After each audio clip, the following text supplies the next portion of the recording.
Guys, naglalagay na ulit tayo ng, ng drainage pipe para sa drip hole and binubutasan natin itong wall para doon sa blanket support. Kung makikita niyo yung blanket support na yun, yung nailagay namin yung lasa natin.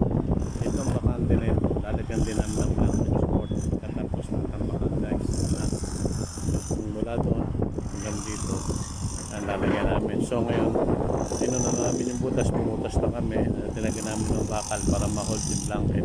Ngayon naman ito, kung makikita nyo hawak at yung pipe na yun na ilalagay naman namin hanggang doon sa dulo na yun.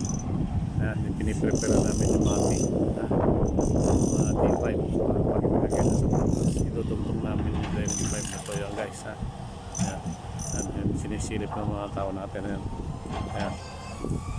So ayan guys, simultaneous ang trabaho natin. Paglalagay ng blanket, paglalagay ng drainage pipe, and then magbubutas tayo dun sa hole para lagay natin blanket. Ito naman, ito drainage pipe, pinuputol natin, itututong natin sa existing. Ayun yung T5, ilalagay natin dun sa butas, sa weave hole, tututong natin.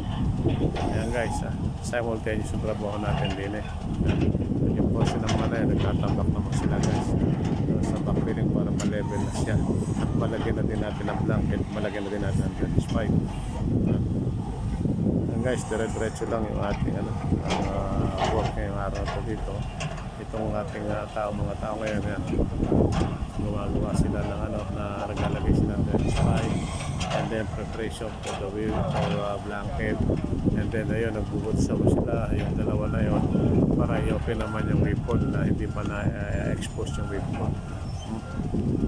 Ayan guys, simultaneous ang trabaho natin, preparation for drainage pipe and then opening ng wave hole and then cleaning ng mga concrete debris na nasumobra sa pader. Yan, pinapasok na kasama natin guys. Yan guys, diretso ang trabaho natin for all those activities we're going to do for today, simultaneous guys.